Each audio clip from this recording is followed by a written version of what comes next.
ஆமென். கர்த்தருக்கு ஸ்தோத்திரம். தேவாதி தேவனுக்கு மகிமை உண்டாகட்டும். ஆண்டவருடைய ராஜ்யத்தில் இளைப்பாறுதல் ஸ்தலத்தில் இந்த மகிமையான ஸ்தலத்திலே ஆண்டவருடைய சமூகத்துக்கு போயிருக்கிற ஐயா அவர்களுக்காக கர்த்தரை ஸ்தோத்தரிக்கிறேன். அல்லேலூயா.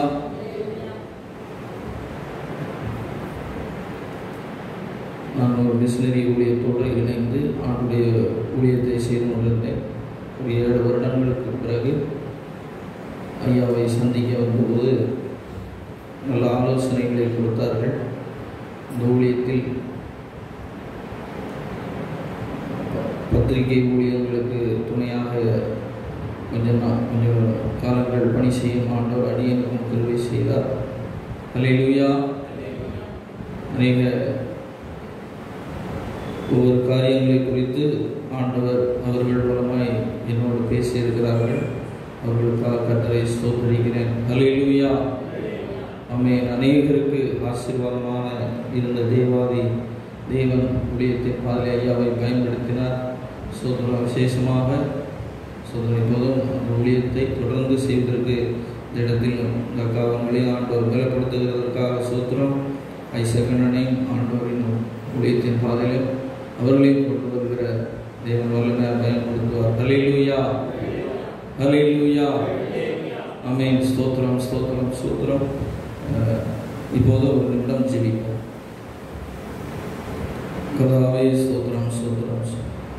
திக்குவாயும் வந்தனம் உள்ள மோசையை கொண்டு பார்வோனுக்கு உன்னை தேவனாக்கினேன் என்று சொல்லி பேசின தெய்வம், கழுதையின் வாயை திறந்து தீர்க்கதரிசியை எச்சரித்த தெய்வம், இந்த கழுதையின் வாயை திறந்து உன்னுடைய வார்த்தைகளை எங்களுக்கு தார். ஸ்தோத்திரம் ஸ்தோத்திரம் ஸ்தோத்திரம் அப்பா. ஹல்லேலூயா ஹல்லேலூயா. அக்கினி நடுவினிலே எரித்திட நேர்ந்தாலும் தூதனாக நின்று என்னை காப்பதும் கிருபை. அக்கினி நடுவினிலே எரித்திட நேர்ந்தாலும் தூதனாக நின்று என்னை காப்பதும் கிருபை. ஆற்றி தேற்றியே அரவணை தீடும், ஆற்றி தேற்றியே அரவணை தீடும் மாபெரும் கிருபையே எங்கள் தேவ கிருபையே. மாபெரும் கிருபையே எங்கள் தேவ கிருபையே. கிருபையே தேவ கிருபையே. கிருபையே தேவ கிருபையே. நான் நிற்பதும் நிர்மூலமாகாததும் தேவ கிருபையே. நான் உயிருடன் வாழ்வது சுகமுடன் இருப்பதும் கிருபையே. நான் நிற்பதும் நிர்மூலமாகாததும் தேவ கிருபையே. நான் உயிருடன் வாழ்வது சுகமுடன் இருப்பதும் கிருபையே. ஆமென். அப்பா ஸ்தோத்திரம் ஸ்தோத்திரம். பெரிய காரியங்களை செய்ய ஆசீர்வதியும் உங்களுடைய வார்த்தைகளை எங்களோட பேசுங்கப்பா. இயேசு கிறிஸ்துவின் நாமத்தில் ஜெபிக்கிறோம் நல்ல பிதாவே. அல்லேலூயா. ஆமென். ஸ்தோத்திரம். போதும் ஒரு வசனத்தை நாம் வாசிப்போம். ஆதியாகமம் ஆபிரகாமை பார்த்து ஆண்டவர் சொன்ன வார்த்தை நாம் வாசிக்க போகிறோம்.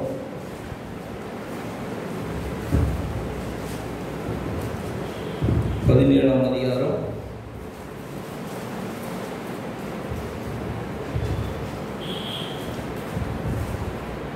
1 வசனத்தை வாசிப்போம். ஆபிரகாம் 99 வயதான போது கர்த்தர் ஆபிரகாமுக்கு தரிசனமாகி, நான் சர்வ வல்லமையுள்ள தேவன், நீ எனக்கு முன்பாக நடந்து கொண்டு உத்தமனாய் இரு. அல்லேலூயா. இவ்வளவு வயது உள்ளவர்கள் இந்த இடத்துல யாரும் இருக்க மாட்டீங்கன்னு நினைக்கிறேன். ஆனால் அந்த இடத்துல 99 வயதான ஆபிரகாமை பார்த்து ஆண்டவர் சொல்கிறார், நான் சர்வ வல்லமை உள்ள தேவன், நீ எனக்கு முன்பாக நடந்து கொண்டு எப்படி இரு? உத்தமனாய். அல்லேலூயா. ஆமென். ஸ்தோத்திரம். இன்றைக்கு எதனால ஆண்டவர் இந்த இடத்துல இந்த வார்த்தையை சொல்றாங்கன்னு யோசிச்சிருக்கீங்களா? நான் சர்வ வல்லமை உள்ள தேவன். அல்லேலூயா. ஏனென்று சொன்னால் அவர் இருக்கக்கூடிய சூழ்நிலையை அவர் பார்க்கிறார். எல்லாம் முடிந்து விட்டது, 99 வயதாகிவிட்டது.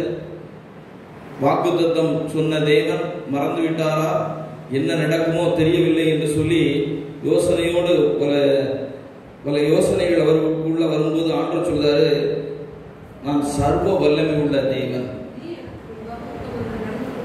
வானத்தையும் பூமியையும் நட்சத்திரங்களையும் பூமியில் உள்ள அத்தனை காரியங்களையும் படைத்த சர்வ வல்லமை உள்ள தேவன். உன் சரீரம் செத்து போய்விட்டது, சாராளுடைய கற்பம் செத்து போய்விட்டது, வாக்குத்தத்தமும் என்ன செய்யாது, செத்து போகுமா? ஹல்லேலூயா. வானமும் பூமியும் ஒழிந்து போனாலும் என் வார்த்தை என்ன செய்யாது, ஒழிந்து போகாது.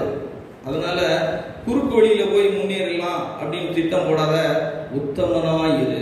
உன் மனைவி சொல் கேட்டு ஆகாரை மீண்டும் வேற எதுவும் திட்டம் போட்டுட்டு இருக்காத, திட்டம் எதுவும் போட்டிருக்கலாம்னு நினைக்கிறேன். ஹல்லேலூயா.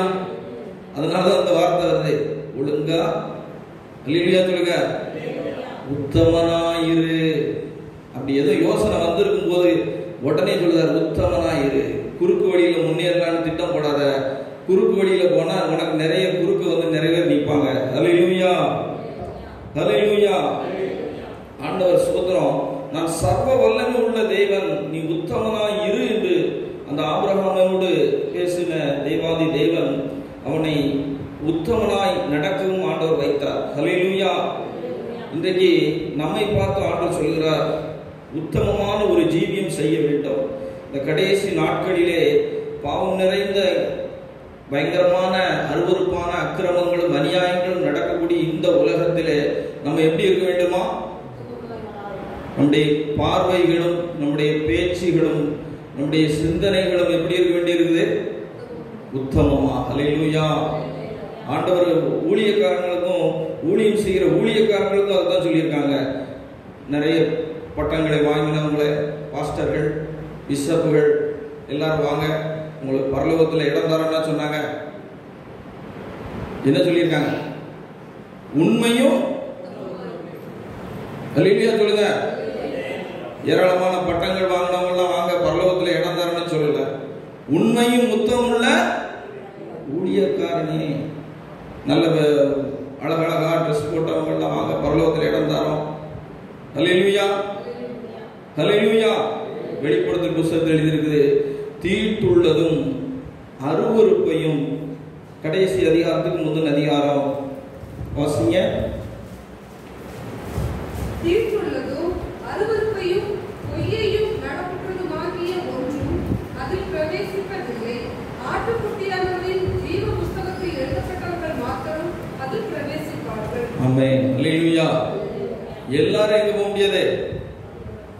ஹல்லேலூயா. தீட்டுள்ளதும் அருவருப்பையும் பொய்யையும் நடப்பிக்கிறதுமாகிய ஒன்றும் தேவனுடைய சன்னிதானத்துக்குள்ள பிரவேசிக்க முடியாது. ஆட்டுக்குட்டியானுடைய ரத்தம், இயேசு கிறிஸ்துவின் ரத்தத்தினால் கழுவப்பட்டவர்கள்.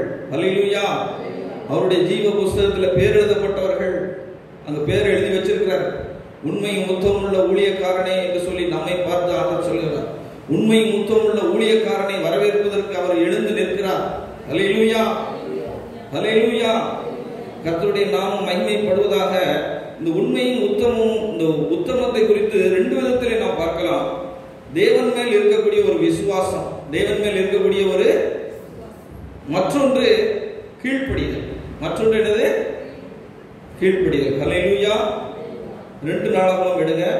ஒரு சில வசனங்களை பார்த்து நாம் ஜெபித்து விடலாம். 2 நாளாகவும் புத்தகத்தில் ஆசா என்கிற ஒரு ராஜா, அவருடைய உத்தமத்தை குறித்து ஆண்டவர் எழுதி வச்சிருக்கிறாங்க.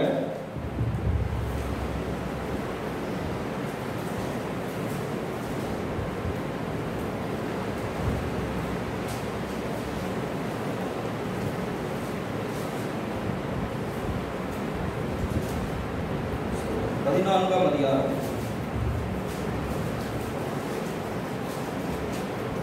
2ஆம் வசனம் வாசிங்க.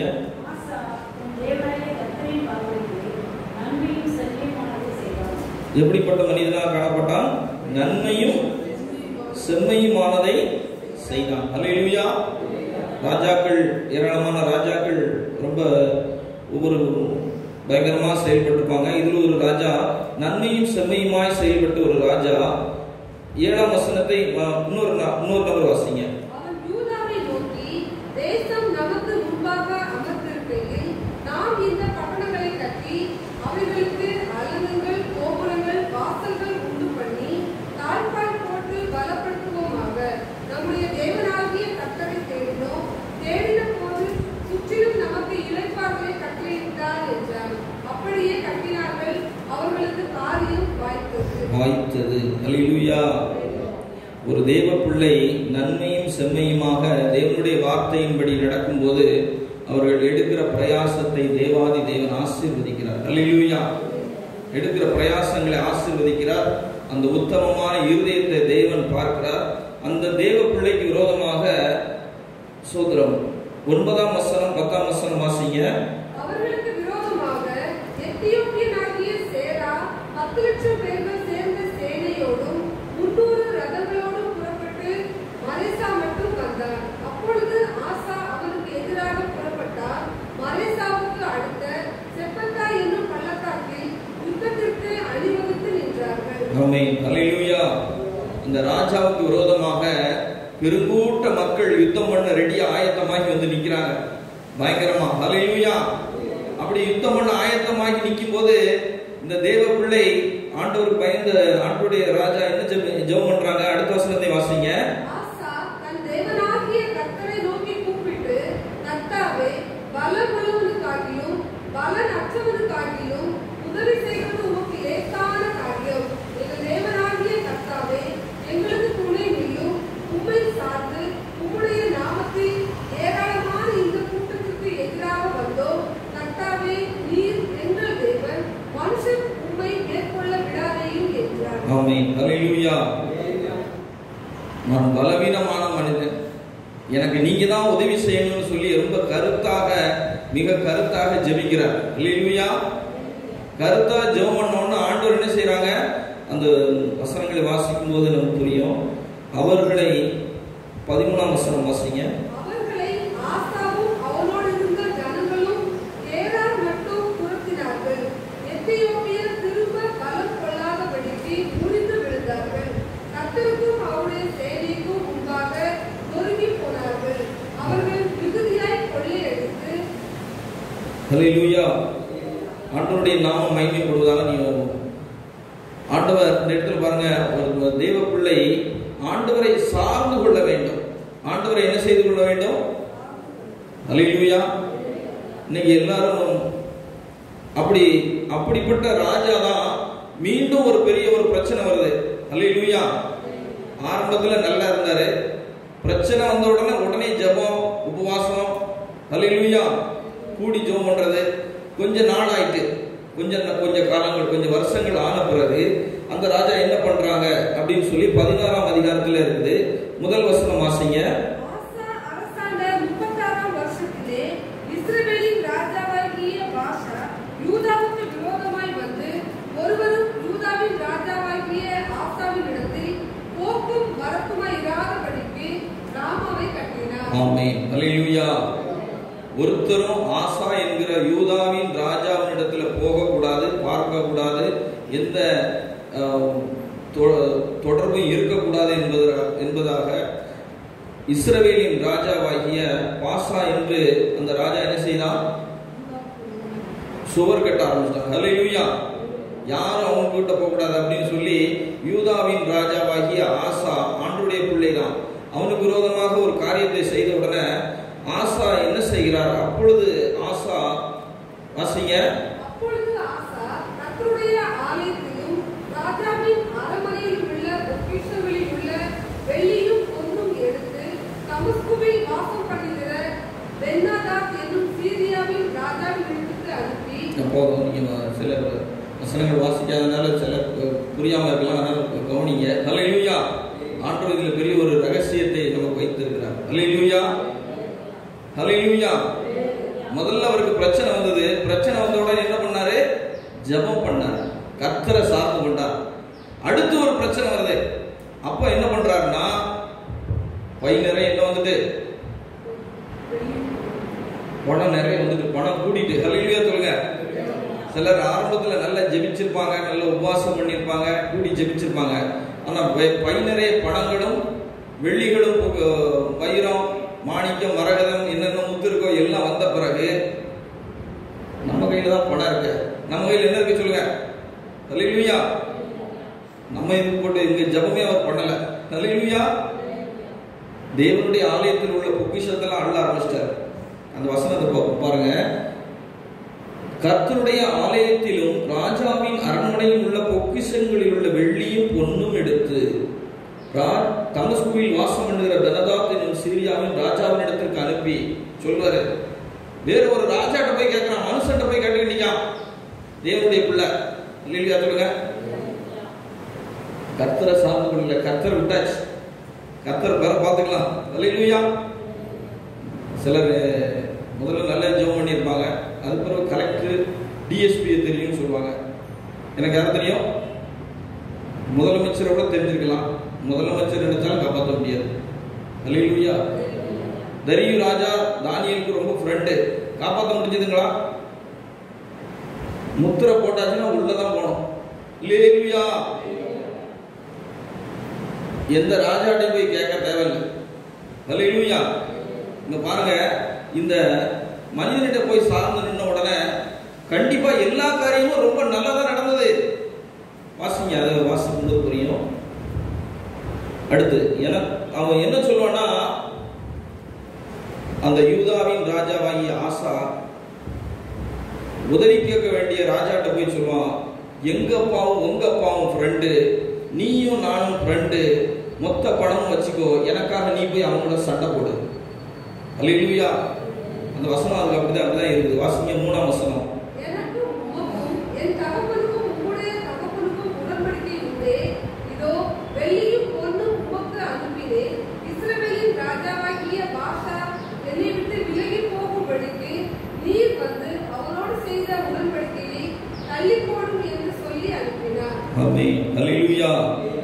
அதே மாதிரி என்ன செஞ்சுட்டான், அந்த ராஜாவும் போய் யுத்தம் பண்றாங்க. பெனதாத் ராஜாவாகிய ஆசாவுக்கு செவி கொடுத்து தனக்கு உண்டான சேனாபதிகளை இஸ்ரவேலின் பட்டணங்களுக்கு விரோதமாய் அனுப்பினான். அவர்கள் ஈயோனையும் தானையும் மாயையும் நப்தலி பட்டணங்களில் எல்லா பட்டணங்களையும் முறியடித்தார்கள். இதை பாசா கேட்டபோது ராமாவை கட்டுகிறதை நிறுத்தி தன் வேலையை விட்டு ஒளிந்தான் என்று வேதம் சொல்கிறது. கர்த்தருடைய பரிசுத்த நாமத்துக்கு மகிமைப்படட்டும். அல்லேலூயா. இதை யார் பார்த்துக்கிட்டே இருப்பா சொல்லுங்க? இப்போ நம்ம எல்லாம் யாருடைய பிள்ளைகள்? தேவாதி தேவனுடைய பிள்ளைகள். தேவாதி தேவனை விட்டுட்டு அங்க ஒரு ஏதோ யார்கிட்டயோ போய் நம்ம கேட்டுக்கிட்டு நிக்கோம்னா அப்பாவுக்கு எப்படி இருக்கும்? நம்ம அவனுக்கு என்னெல்லாம் செஞ்சிருக்கோம், ஏகப்பட்ட நன்மை செஞ்சிருக்கோம். இவன் ஒண்ணுமே இல்லாதவன்ட்ட போய் என்ன செஞ்சிட்டு இருக்கான்? கோவம் வருமா வராதா சொல்லுங்க? டக்குன்னு அவருக்கு கோவம் வந்துட்டு என்ன சொல்றாரு பாருங்க. அப்பொழுது 7ஆம் வசனம் வாசிங்க.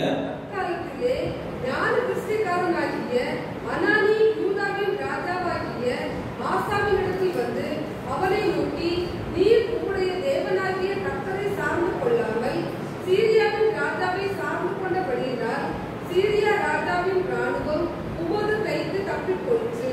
ஆமென். அல்லேலூயா. யாரை சார்ந்து கொள்ளல? கர்த்தரை விட்டாச்சு. ஜெபம் கிடையாது, உபவாசம் கிடையாது, வேத வாசிப்பு கிடையாது, பை நிறைய பணம் வந்துட்டு தேவையில்லை.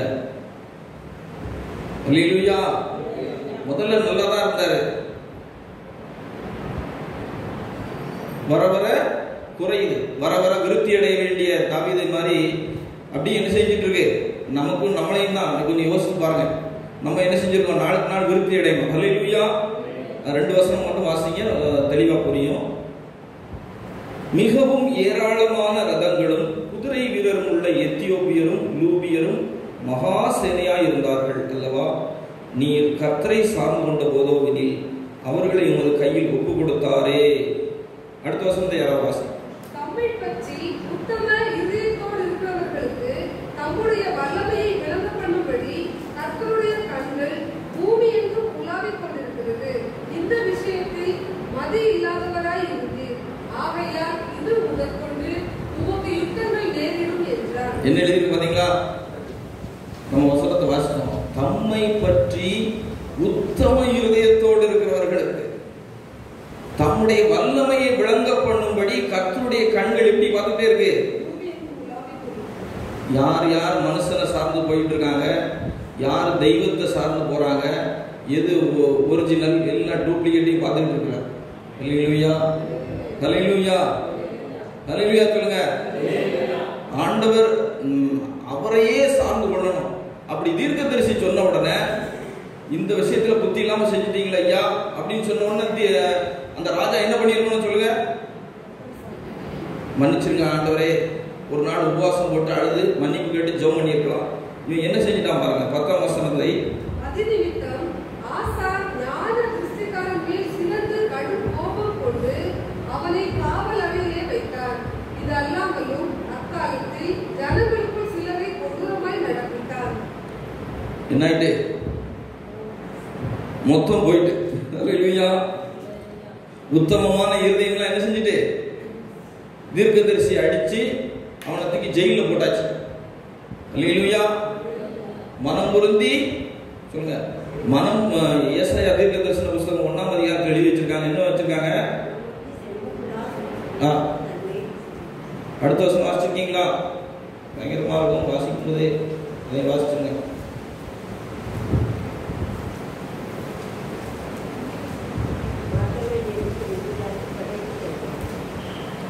கர்த்தரின் வாயிலை ஹல்லேலூயா.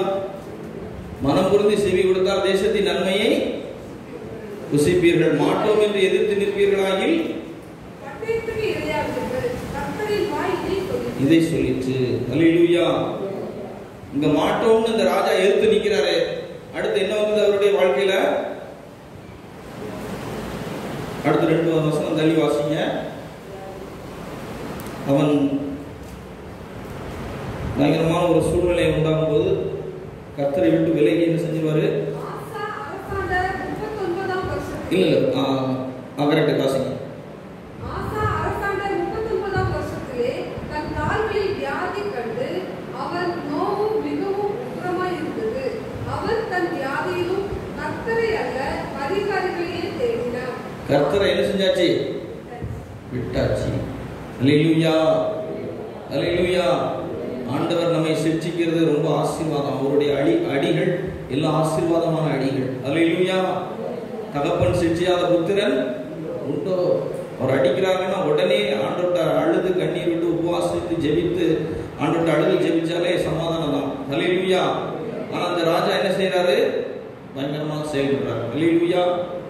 பாருங்க, சோத்ரம். தேவாதி தேவன் இன்றைக்கு நம்முடைய வாழ்க்கையில சொல்கிறார், நீ என்னை சார்ந்து கொள். எதுவானாலும் சரி, உன் குடும்ப தேவையா இருந்தாலும் சரி, பிள்ளைகள் தேவையா இருந்தாலும் சரி, அனுதின தேவையா இருந்தாலும் சரி, பொக்கிஷ சாலையாகிய வானத்தின் கதவை நான் உனக்கு திறக்கிறேன். ஹல்லேலூயா.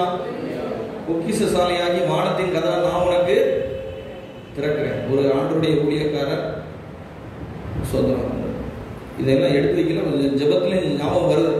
ஹல்லேலூயா. 3 நாட்கள் கன்வென்ஷனுக்கு கூப்பிட்டுருக்குறாங்க ஒரு ஊழியக்கார் பாஸ்டரை.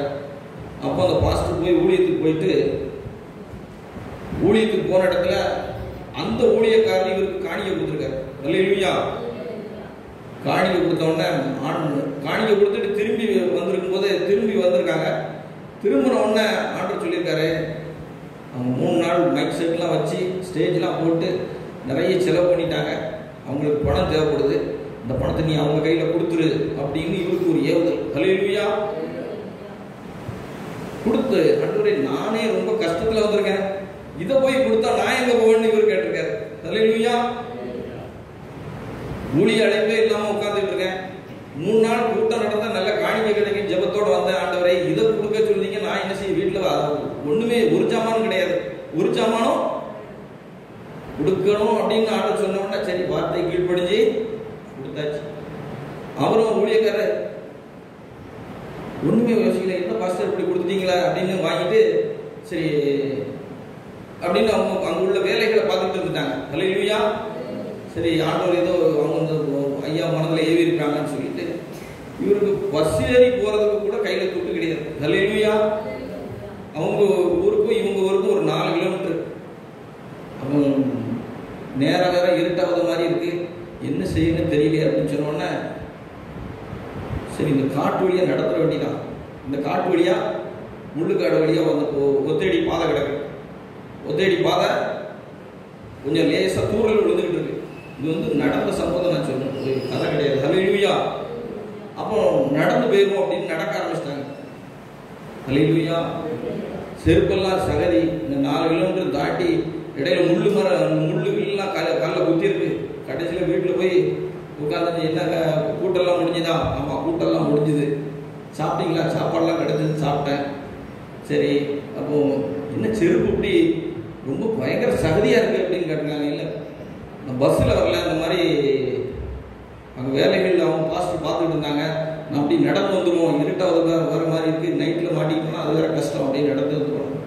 அந்த உடனே என்ன அப்படி நடந்து வந்திருக்கீங்கன்னு அந்த அம்மா அப்படி செருப்பு அப்படியே மாட்டி பார்த்து சகதியெல்லாம் எடுத்துருக்காங்க. ஹல்லேலூயா, ஹல்லேலூயா, ஹல்லேலூயா. அங்க செருப்புல பார்த்தா ஒரு தங்க கம்மல் குத்திக்கிட்டு இருக்கு. என்ன குத்திக்கிட்டு இருக்கு? அவர் நினைச்சிருக்காரு முள்ளுன்னு நினைச்சிருக்காரு. அது யாரோ எந்த காலத்திலேயோ போட்டது. அந்த அம்மாவுக்கு அங்க காணிக்க கொடுக்க சொல்லிட்டு இவருக்கு என்ன கிடைச்சிருக்கு? அதை விட 2 மடங்கு மதிப்புள்ள அந்த ஒரு சின்ன ஒரு பொருளை ஆண்டவர் கொடுத்திருக்கிறார். ஹல்லேலூயா. அப்போ ஆண்டவரை நம்மை சார்ந்து கொள்ளும் போது நமக்கு வேணுமே ஆனால் கண்டிப்பா தருவார். ஹல்லேலூயா. அப்போ அவர்களுடைய காரியங்கள், குடும்ப சூழ்நிலைகள் எல்லாத்தையும் அது ஆண்டவர் அவர் அற்புதமா செய்கிறார். ஹல்லேலூயா, ஹல்லேலூயா, ஆமென், சோத்ரம். அப்போ ஆண்டவர் பிள்ளைகள் எஸ்ரா புஸ்தகத்தை எடுங்க, அதில் ஒரு வசனம் வாசிப்போம். நேரம் ஆயிட்டு முடிச்சிடலாம்.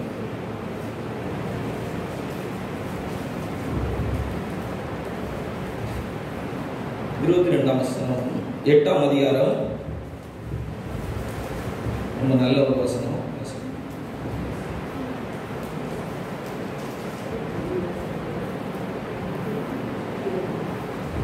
எஸ்ரா 8ஆம் அதிகாரம் 22ஆம் வசனம் வாசிங்க. வழியிலே சத்துருவை விலக்கி எங்களுக்கு துணை செய்யும்படிக்கு நான் ராஜாவினிடத்தில் சேவகரையும் குதிரை வீரரையும் கேட்க வெட்கப்பட்டிருந்தேன். என்ன செஞ்சாரா? வழியில சத்துருவை விலக்கி, அதாவது தேவனுடைய ஆலயத்தை, ஹல்லேலூயா, சாலமோன் கட்டின ஆலயத்தை நெபுகாத் நேச்சாருங்கிற ராஜா வந்து இடிச்சு நொறுக்கி தூள் தூள் ஆக்கிட்டு போயிட்டாரு. அதுக்கு பிறகு செருபாபேல் கட்டுறாங்க. அவர்கள் தலைமையில் ஏராளமான பணிகள் நடந்து வந்து கொண்டிருக்கிறது. 70 வருஷம் சிறையிருப்பில் இருந்து வெளியே வரும்போது எஸ்ராவினிடத்துல ஏராளமான பொக்கிஷங்கள், வெள்ளி, பொண்ணு, உப்பு, ஏராளமான காரியங்களை அர்தசஷ்டா ராஜாவினிடத்திலிருந்து கொண்டு வரப்படுகிறது. ஹல்லேலூயா. இப்ப அரண்மனையிலிருந்து பொக்கிஷங்கள்லாம் கொண்டு போகுதுன்னா அங்கிருந்தே ஒருத்தர் என்ன செஞ்சிருவான்? வழியில போற வழியிலே சுட்டிடுவோம். ஹல்லேலூயா. அந்த காலத்துல பிளேனா ஒண்ணு கிடையாது. இங்க இருந்து போகும்போதே இங்க உலகான வெள்ளி போகுது, தங்கம் போகுது, வைரக்கட்டிகள் போயிட்டு இருக்குது. ஊடையில ஒருத்தர் என்ன செஞ்சிருவான்? போற வழியிலே இவங்களை எல்லாரையும் அடிச்சு தள்ளிட்டு எல்லாத்தையும் என்ன செஞ்சிட வேண்டிதான், சுருட்டிட வேண்டியதான் நினைச்சிருப்பாங்க. அப்போ இந்த சூழ்நிலையில 8ஆம் அதிகாரத்தை வாசம் பாருங்க. அந்த வசனத்தை முழுசு வாசி முடிங்க. எங்கள் தேவனுடைய கரம் தம்மை தேடுகிறவர்கள் எல்லார் மேலும் அவர்களுக்கு நன்மையாக இருக்கிறதென்றும், அவருடைய வல்லமையும் அவருடைய கோபமும் அவரை விட்டு விலகுகிறவர்கள் எல்லார் மேலும் இருக்கிறதென்றும் நாங்கள் ராஜாவுக்கு சொல்லி இருந்தோம். ஆமென், ஹல்லேலூயா. எங்கள் தேவனுடைய கரம் தம்மை தேடுகிறவர்கள் எல்லார் மேலும் அவர்களுக்கு நன்மையாய் இருக்கிறது என்று. ஹல்லேலூயா. ராஜாட்ட கேட்டா குதிரை வீரர் அனுப்புவாங்க. ஏராளமான கத்தி, அல்வா வச்சுக்கிட்டு இருக்கிற குதிரை வீரர்கள் எல்லாம் அனுப்புவாங்க. ராஜாட்ட பத்தி எஸ்ரா ஏற்கனவே சொல்லிட்டார். எங்கள் தேவன் எவ்வளவு பயங்கரமான தேவன் தெரியுமா, எங்களை எவ்வளவு பெரிய ஆபத்துல இருந்து பாதுகாத்த தேவன் தெரியுமா, இவ்வளவும் சொல்லிட்டு இந்த மாதிரி பொருள் எல்லாம் கொண்டு போறோம், பாதுகாப்புக்கு அனுப்புறதுக்கு கொஞ்சம் போர் வீரர்களை தாங்கன்னா ராஜா சிரிச்சிட மாட்டாரு. ஹல்லேலூயா. அப்போ எங்கள் தேவன் பெரியவர்னு சொல்லி வெட்கப்பட்டுட்டு என்ன செய்யறாரு? அதை நாங்கள் யாரிடத்தில் தேடினோமே ஆனால் அதுக்கு அடுத்த வசனத்துல தெளிவாக வாசிங்க. அப்படியே நாங்கள் உபவாசம் பண்ணி எங்கள் தேவனிடத்திலே அதை தேடினோம், எங்கள் விண்ணப்பத்தை கேட்டருளினார். ஹல்லேலூயா. ராஜாட்ட போய் கேட்க மாட்டேன், கேட்டா என்ன வேணாலும் தருவாங்க. ஹல்லேலூயா. வெள்ளி வேணுமா வச்சுக்கோங்க, பொண்ணு வேணுமா வச்சுக்கோங்க, எத்தனை போர் வீரர்கள் வேணும் வச்சுக்கோங்க, தெய்வத்தை சார்ந்து நிற்கிற வேணும். பயங்கரமான பராக்கிரமசாலியாய் அவர்களோடு கூட இருந்து பெரிய காரியங்களை அவர் செய்ய முடியும். அல்லேலூயா. ஜார்ஜ் மில்லர் அந்த ஐயா ஊழியக்காரங்க ஏராளமான அனாதை குழந்தைகளை எடுத்து சாப்பாடு கொடுத்து வளர்த்து கொண்டிருக்கிறாங்க. வளர்த்து பெரிய ஒரு ஊழியத்தை செய்த தேவ ஊழியர். அல்லேலூயா. நீங்க கேட்ட செய்தி சமமா தான் சொல்றேன் கேளுங்க. அல்லேலூயா. பாருங்க, சாப்பாடு வரல, பிள்ளைகள் எல்லாம் தட்டில் இருக்கிற ஸ்பூனை வச்சு இப்படி தட்டிக்கிட்டே இருக்காங்க. அவரு யார்கிட்டையும் போய் காணிக்கன்னு கேட்க மாட்டாங்க. காணிக்கன்னா கரங்களை உயர்த்தி ஜெபம் பண்றது. அல்லேலூயா. முழங்கால் போட்டு ஜெபம் பண்ணிட்டு இருக்காரு. ஏசப்பா, அத்தனை குழந்தைகளுக்கு சாப்பாடு போடணும், எனக்கு என்ன செய்யணும் தெரியல. காட்டுப்பாதை வண்டி இங்க எந்த இதுவுமே கிடையாது. உடனே ஆண்டவர் அந்த ரோடு வழியா போகக்கூடிய பால் வண்டி என்ன செய்யறாங்க, பஞ்சர் ஆக்கி விடுறாங்க. அல்லேலூயா. அப்போ முதலாளிக்கு போன் போட்டு கேட்ட உடனே பஞ்சர் ஓட்டக்கூடிய ஜாக்கிலாம் அவங்க கொண்டு வரல. என்ன செய்ய போறீங்க? பக்கத்துல ஒரு ரூம் இருக்கு, ஏராளமான பிள்ளைகள் இருக்கிறாங்க. அந்த பிள்ளைகளுக்கு அவங்களுக்கு கொண்டு என்ன செய்யுங்க, அதை கொடுங்க. அவங்க சந்தோஷமா பால்கோவா செஞ்சு பால் குடிச்சு சந்தோஷமா இருக்கணும்னு சொன்ன உடனே இங்க வந்து பார்த்தா அந்த ஐயா அப்படியே கையை வசதி சோதனை பண்ணிக்கிட்டே இருக்காங்க. அல்லேலூயா. சங்கீதம் 121:1-2 படி, எனக்கு ஒத்தாசை ஒரு பர்வதங்களுக்கு நேராக என் கண்களை. அடுத்த வருஷம் என்ன சொல்லுது? ஒத்தாசை வரும். அல்லேலூயா. அப்போ நம்ம மனுஷன் மேல் நம்பிக்கை வைத்து மாம்சமானதை தன் பிரியபலமாக்கி கொண்டு கர்த்தரை விட்டு விலகிற மனுஷன் சபிக்கப்பட்டான். யாரு? அல்லேலூயா. கர்த்தர் மேல் நம்பிக்கை வைத்து கர்த்தரையே தன் நம்பிக்கையாக கொண்டிருக்கிற மனுஷன் பாக்கியவான். அல்லேலூயா.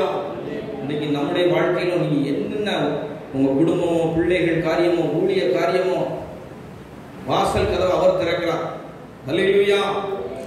அம்மையின் சோதரம். நாம் ஜெபிப்போம். கண்களை மூடி, அப்பா, அந்த வேலைக்காக நன்றி ஆண்டவரே. ஸ்தோத்திரம், ஸ்தோத்திரம். உண்மை சார்ந்து கொள்ள கிருபை தாங்க ஆண்டவரே. ஹல்லேலூயா, ஹல்லேலூயா. நான் சர்வ வல்லமை உள்ள தேவன். நீ எனக்கு முன்பாக நடந்து கொண்டு உத்தமனாயிரு. உத்தமனுக்கு கர்த்தர் துணை. உத்தமமாய் நடக்கிறவர்களுக்கு ஒரு கேடகமாய் இருக்கிறார். உத்தமமாய் நடக்கிறவர்களுக்கு நன்மையை வழங்காதிரா. ஹல்லேலூயா, ஹல்லேலூயா, ஹல்லேலூயா. ஆண்டவரே, மரண பரியந்த உண்மை உத்தமமாய் ஜீவிக்கணுமே. ஐயா அவருங்க, நல்ல போராட்டத்தை போராடினேன், ஓட்டத்தை முடித்தேன், சுவாசத்தை காத்துக்கொண்டேன். ஹல்லேலூயா. ஆண்டுடைய ஊழியத்தை செய்து சோதரம் அவருடைய நாமத்துக்கு மகிமையா ஜீவித்திருக்கிறாங்க. அதே போல சோதரம் நல்ல போராட்டத்தை போராட வேண்டும். ஹல்லேலூயா. ஜெயிக்கிற பிள்ளைகளா, ஜெயாடியா எங்களை மாற்றுங்க ராஜா. ஹல்லேலூயா, ஹல்லேலூயா. ஆமென். சோத்திரம், சோத்திரம், சோத்திரம். உத்தமனுக்கு கர்த்தர் துணையாக இருந்தார். சோத்திரம். ஆகாப் கூட சோத்திரம் யோசபாத் ராஜாவை, நீர் என்னோடு கூட யுத்தம் பண்ண வாரும் என்று அழைத்து கொண்டு போய், நான் சாதாரண போர் வீரனை போல யுத்தத்தில் பிரவேசிப்பேன், நீ ராஜவஸ்திரம் தரித்திரும் என்று சொல்லி சீரிய படைகளை கீலேயாத்தில் உள்ள எல்லாரும் சேர்ந்து யோசபாத்துக்கு விரோதமாக யுத்தம் பண்ண வந்தாங்க. வேதம் சொல்கிறது, கர்த்தர் யோசபாத்துக்கு அனுசாரியாக இருந்தார். ஹல்லேலூயா. உத்தமனுக்கு அவர் துணையாக நின்றார். ஹல்லேலூயா, ஹல்லேலூயா. ஆனால் சாதாரண அம்பு விட தெரியாதவன் ஒருவன் வில்லை நாணேற்றி எய்தான். அந்த வில் ஆகாவனுடைய கவசத்தின் சந்துகளுக்குள்ள போய் சிக்கிக் கொண்டார். ஹல்லேலூயா, ஹல்லேலூயா. ஆமென். அவர் உத்தமனுக்கு துணையாக இருக்கிறார். அவர் உத்தமனுக்கு உத்தமன், அவர் புனிதனுக்கு புனிதன். ஹல்லேலூயா, ஹல்லேலூயா. ரீபா ஹந்தாலானா ரைஷாக்கா துடாவானியா. ஓ ரஷந்தனா ரகாபா பாபா. ரீமா ஹந்தாலானா. எல்லாரும் ஒரு நிமிடம் எழுந்து நின்று, ஆண்டவரே ஸ்தோத்திரம், ஸ்தோத்திரம் ஆண்டவரே. இந்த பாவம் நிறைந்த இந்த உலகத்திலே நானும் என் குடும்பமும் எங்கள் பிள்ளைகளும் உண்மை உத்தமமாய் ஜீவிக்க உதவி செய்யுங்க ஆண்டவரே. ஹல்லேலூயா. ரீபா ஹந்தாலானா ரஷாக்கா துடாவானியா. ஓ மாயை பேசும் வாயும் கள்ளத்தனமான வலதுகையும் உடைய அந்நிய புத்திரருக்கு எங்களை விலக்கி காக்கணும் அப்பா. ஹல்லேலூயா. ரீபா ஹந்தாலான ரஷந்தான ரகாபாபா ரீபா ஹந்தாலான ரஷந்தான ரீகா. ஹல்லேலூயா. பரிசுத்தப்படுத்துங்க, பரிசுத்தப்படுத்துங்க. அவர் உன் வாசல்களின் தாழ்பால்களை பலப்படுத்தி உன்னிடத்தில் உள்ள உன் பிள்ளைகளை ஆசீர்வதிக்கிறார்னு சொன்ன வார்த்தையின்படி நீ ஆசீர்வதிக்கிறதற்காக நன்றி. ஹல்லேலூயா. அபிஷேகம் பண்ணுவேன், உன் பாத்திரம் நிரம்பி வழிய பண்ணுவேன்னு சொன்னீங்களா ஆண்டவரே. ஸ்தோத்திரம், ஸ்தோத்திரம். ஒவ்வொரு உடைய வார்த்தையை கேட்ட ஒவ்வொரு பிள்ளைகளுக்காக ஸ்தோத்திரம், ஸ்தோத்திரம் ஆண்டவரே. ஹல்லேலூயா. இன்னும் நாங்கள் உத்தமமாய் நடக்க இன்னும் உதவி செய்யப்பா. குறைகள், குற்றங்கள் ஆண்டவரே ஸ்தோத்திரம் எல்லாவற்றையும் தயவாய் என்னை எங்கள் ஒவ்வொருவரை தயவாய் நீங்க பரிசுத்தப்படுத்த வேண்டும் என்று நாங்கள் ஜெபிக்கிறோம். ஹல்லேலூயா. ஸ்தோத்திரம். உத்தமனும் சன்மார்க்கனும் தேவனுக்கு பயப்படுகிற யோபுவை போல ஆண்டவரே ஸ்தோத்திரம் அப்படிப்பட்ட ஒரு உத்தமத்தில் நிலைத்திருக்க இன்னும் உதவி செய்யுங்க. ஹல்லேலூயா. காற்றையும் காண மாட்டீங்க, மழையும் காண மாட்டீங்க. இந்த பள்ளத்தாக்கிலிருந்து வாய்க்காலை வெட்டுங்க, அதை தண்ணீரால் நிரப்புவேன்னு சொன்ன தேவன் நிரம்பி வழிய பண்ணுவீராக. ஓ ரஷந்தனா ரிகாபாபா. மனுஷன் பார்க்கிற பிரகாரமாய் பாரு, சரீர தோற்றத்தை முக தோற்றத்தை அல்ல, இருதயத்தின் ஆழங்களை அறிகிற தேவன். ஹல்லேலூயா, ஹல்லேலூயா. நிச்சயமாகவே முடிவு உண்டு, உன் நம்பிக்கை வீண் போகாது என்று சொன்னீங்க. ஒவ்வொருவரை நீங்க ஆசீர்வதிங்க. ஸ்தோத்திரம், ஸ்தோத்திரம். பிரயோஜனமாக ஊழியக்காரனுடைய வார்த்தை சொல்லியிருக்கிறேன். துதி கன மகிமையெல்லாம் உமக்கே செலுத்துகிறோம். கர்த்தராகிய இயேசு கிறிஸ்துவின் நாமத்தில் ஜெபிக்கிறோம் நல்ல பிதாவே, ஆமென்.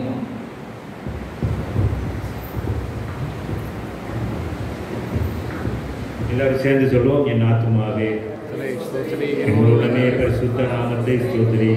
என் ஆத்துமாவே கர்த்தரை ஸ்தோத்திரி. கர்த்தர் செய்த சகல உபகாரங்கள். நம்முடைய கர்த்தராகிய இயேசு கிறிஸ்துவின் கிருபையும் பிதாவாகிய தேவனுடைய அன்பும் பரிசுத்த ஆவியானுடைய ஐக்கியமும் நம் அனைவரோடு கூட இப்பொழுது எப்பொழுதும் சதா காலங்களிலும் இருப்பதாக.